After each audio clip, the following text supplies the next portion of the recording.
আসসালামু আলাইকুম সুপ্রিয় দর্শক, আজ আপনাদেরকে জানাবো হজরত ইব্রাহিম আলাইসাল্লাম যেভাবে কাবাঘর নির্মাণ করেছিলেন। ইসমাইল আলাইসাল্লাম যখন একটু বড় হলেন তখন আল্লাহ তাআলা ইব্রাহিম আলাইসাল্লামকে মসজিদ নির্মাণের নির্দেশ দিলেন। হজরত ইব্রাহিম আলাইসাল্লাম একবার শাম দেশ সিরিয়া থেকে মক্কায় আগমন করলেন। সেখানে পুত্র ইসমাইলকে জমজমের পাশে গাছের নিচে বসে তীরধনুক ঠিক করছেন দেখতে পেলেন। হজরত ইব্রাহিম আলাইসাল্লাম এসে তাকে সালাম দিলেন এবং সওয়ারি থেকে অবতরণ করে ইসমাইলের পাশে বসে গেলেন। আর ইসমাইলকে উদ্দেশ্য করে কোনো ভূমিকা ছাড়াই বললেন, হে ইসমাইল, আল্লাহ তাআলা আমাকে একটি কাজ করার হুকুম দিয়েছেন। ইসমাইল বললেন, পিতা, আপনাকে যা আদেশ দিয়েছেন তা পালন করুন। তখন ইব্রাহিম আলাইসাল্লাম বললেন, হে ইসমাইল, আমার প্রভু আমাকে তার জন্য একটি গৃহ নির্মাণের আদেশ দিয়েছেন। তখন ইসমাইল আলাইসাল্লাম বললেন, আমরা কোন স্থানে গৃহ নির্মাণ করব? এই স্থান নিয়ে বিভিন্ন মতানৈক্য রয়েছে। সম্মানিত পাঠক, বাইতুল্লাহর স্থান বর্ণনা করতে গেলে পৃথিবী সৃষ্টির ইতিহাস আগে বর্ণনা করতে হবে। এই পৃথিবী আজকে আমরা যেই রকম দেখছি সেই রকম ছিল না। এই পৃথিবী সৃষ্টির পূর্বে পানি আর পানি ছিল। হযরত ইবনে আব্বাস রাদিয়াল্লাহু তাআলা আনহু বলেন, আকাশ মণ্ডলী এবং পৃথিবী সৃষ্টির পূর্বে আল্লাহর আরশ পানির উপরে বিদ্যমান ছিল। ইমাম বাগবী রাহমাতুল্লাহ আলাইহি বলেন, জগৎ সৃষ্টির 2000 বছর পূর্বে আল্লাহ এক ঘূর্ণিঝড় প্রেরণ করলেন, যা এই পানিকে প্রচণ্ডভাবে নাড়া দিল। আর এতে কাবা গৃহের অবস্থান স্থলে গম্বুজের মতো একটি ফ্যানার সৃষ্টি হলো। অতঃপর আল্লাহ তাআলা এর নিচে মাটির পৃথিবীর বিস্তৃতি দেন আর তাতে পর্বতমালা সৃষ্টি করে এতে স্থিতি দান করেন। একাধিক হাদিসে এসেছে, হযরত আদম আলাইহিসসালাম পৃথিবীতে প্রেরিত হওয়ার পর প্রথমবারের মতো তিনি এই কাবাঘরটি তৈরি করেন। এমন জায়গায় তৈরি করেন যার ঠিক উপরের সপ্তম আসমানে বাইতুল মামুর অবস্থিত। আদম নির্মিত এই কাবাঘর হযরত নূহের প্লাবনে ধ্বংস হয়ে যায়, কিন্তু কাবা গৃহের চিহ্নটি সম্পূর্ণ বিলীন হয়ে যায়নি। হযরত ইব্রাহিম আলাইহিসসালাম ইসমাইলের প্রশ্নে ওই ধ্বংসস্তূপের দিকে দেখালেন। ইসমাইলের প্রশ্নে ইব্রাহিম আলাইহিসসালাম আল্লাহর কাছে আরজ করলেন, হে আল্লাহ, কোথায় কাবা নির্মাণ করব? আল্লাহ তখন অবতীর্ণ করলেন একটি সাকিনা, সর্পাকৃতির একটি তীব্র ঘূর্ণিবার্তা। আল্লাহ জানালেন, এই সাকিনা যেখানে গিয়ে স্থির হবে সেই স্থানটিই হবে কাবার স্থান। ঘূর্ণিবার্তা চলতে চলতে নির্ধারিত স্থানে গিয়ে স্থির হলো। সেখানেই হযরত ইব্রাহিম আলাইহিসসালাম কাবা নির্মাণ শুরু করলেন। তাফসিরে মাজাহারি। হযরত আলী এবং হাসানের বর্ণনায় রয়েছে, হযরত ইবনে আব্বাস রাদিয়াল্লাহু তাআলা আনহু বলেছেন, আল্লাহ পাক অবতীর্ণ করলেন একটি চলমান মেঘ। মেঘটি নির্ধারিত স্থানের দিকে ভেসে চলছিল আর ইব্রাহিম আলাইহিসসালাম তার ছায়ায় পথ চলছিলেন। মেঘটি এক স্থানে এসে স্থির হলো। হযরত ইব্রাহিম আলাইহিসসালাম সেখানে দাঁড়ালেন। নির্দেশ এলো, এখানেই কাবাগৃহ নির্মাণ করো। কোনো কোনো ভাষ্যকার বলেন, আল্লাহ পাকের নির্দেশে হযরত জিবরাইল আলাইহিসসালাম ইব্রাহিমকে কাবা শরীফের স্থান দেখিয়ে দিয়েছেন। হযরত ইবনে আব্বাস রাদিয়াল্লাহু তাআলা আনহু বলেন, স্থান নির্বাচিত হওয়ার পরে পিতা পুত্র মিলে আরম্ভ করে দিলেন কাবাগৃহ নির্মাণের কাজ। এরা দুইজনে ভিত্তির খনন কাজ আরম্ভ করলেন আর মুখে উচ্চারণ করতে লাগলেন, রব্বানা তাকাব্বাল মিন্না ইন্নাকা আনতাস সামিউল আলিম।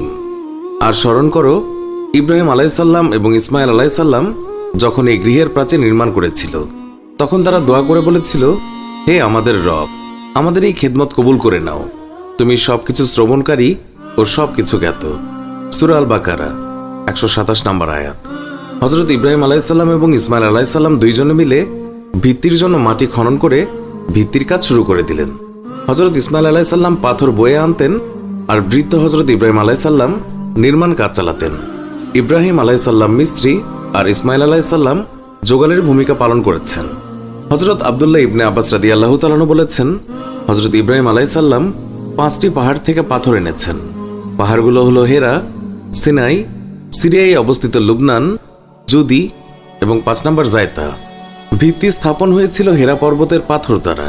দেয়ালের গাঁথুনি যখন বর্তমানে রক্ষিত হাজরে আসওয়াতের উচ্চতা পর্যন্ত পৌঁছালো তখন ইব্রাহিম আলাইহিসসালাম বললেন, ইয়া ইসমাইল, এখানে সুন্দর একটি পাথর স্থাপনা করো যাতে এই দিকে তাওয়াফকারীদের অন্তর আকৃষ্ট হয়। ইসমাইল আলাইহিসসালাম অনেক অনুসন্ধান করে একটি পাথর নিয়ে এলেন, কিন্তু ইব্রাহিমের তা মনোভূত হলো না। তিনি এর চেয়েও সুন্দর পাথর সংগ্রহ করতে তাকে নির্দেশ দিলেন। পুনরায় অন্বেষণে লিপ্ত হলেন হযরত ইসমাইল আলাইহিসসালাম। পাহাড়ে পাহাড়ে সুন্দর পাথর খুঁজে তিনি বেড়াচ্ছিলেন। এমন সময় আবু কুবাইস পাহাড় থেকে উচ্চারিত হলো, হে ইসমাইল, আপনার একটি গচ্ছিত সম্পদ আছে আমার জিম্মায়। সম্পদটি নিয়ে আমাকে দায়মুক্ত করুন। হযরত নূহ আলাইহিসসালামের প্লাবনে হজরত আদম আলাইসাল্লাম নির্মিত কাবা প্লাবিত হয়ে গেলে আল্লাহ তাআলা জিব্রাইলকে নির্দেশ দিলেন হাজরে আসওয়াদ পাথরটি সংরক্ষণ করার জন্য। আদম আলাইসাল্লাম জান্নাত থেকে আসার সময় এই পাথরটি নিয়ে এসেছিলেন এবং তিনি কাবা নির্মাণের পরে এই পাথরটি দেয়ালে স্থাপন করেছিলেন। জিব্রাইল আলাইসাল্লাম পাথরটি নিয়ে আবু কুবাইস পর্বতে রেখে দেন। হজরত ইসমাইল আলাইসাল্লাম পর্বতের ভিতর থেকে পাথরটি নিয়ে কাবা শরীফের দেয়ালে রাখলেন, যাতে করে এই পাথর থেকে মানুষ কাবা গৃহের তাওয়াফ আরম্ভ করতে পারে। এইভাবে হাজরে আসওয়াদ পেল তার যথাযথ স্থান। তখন এই পাথরটির শুভ্রতা এত প্রখর ছিল যে এর আলোতে পারিপার্শ্বিক অঞ্চলসমূহ আলোকিত হয়ে যেত, কিন্তু পরবর্তীতে কাবা গৃহে 2 বার আগুন লেগে পাথরটি ক্ষতিগ্রস্ত হয় এবং কালো বর্ণ ধারণ করে। তাফসিরে ইবনে কাসির, অন্ধকার যুগের অপবিত্রা এক নারীর স্পর্শে পাথরটি হয়ে পড়ে জ্যোতিহীন এবং কালো। তাফসিরে মাজাহারি, মুশরিকদের অপবিত্র স্পর্শের কারণেই নাকি তা কালো বর্ণে পর্যবসিত হয়। সম্মানিত পাঠক, এই পাথরটি বর্তমানে পৃথিবীর বুকে বিদ্যমান একমাত্র পাথর যা বেহেশত হতে প্রেরিত। এটা আল্লাহর একটি বিশাল কুদরত। হাজী সাহেবদের জন্য এই পাথরে চুমু দিতে পারার সুযোগ এক বিরল সৌভাগ্যই বটে।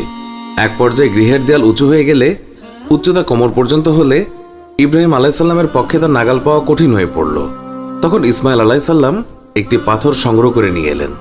হজরত ইব্রাহিম আলাইসাল্লাম এর উপর দাঁড়িয়ে কাবা গৃহের গাঁথনি কর্ম সম্পাদন করলেন। হাদিসে এসেছে, কাবা গৃহের দেয়াল যতই উঁচু হতে লাগলো, পাথরের উচ্চতাও ততই বৃদ্ধি পেতে লাগলো।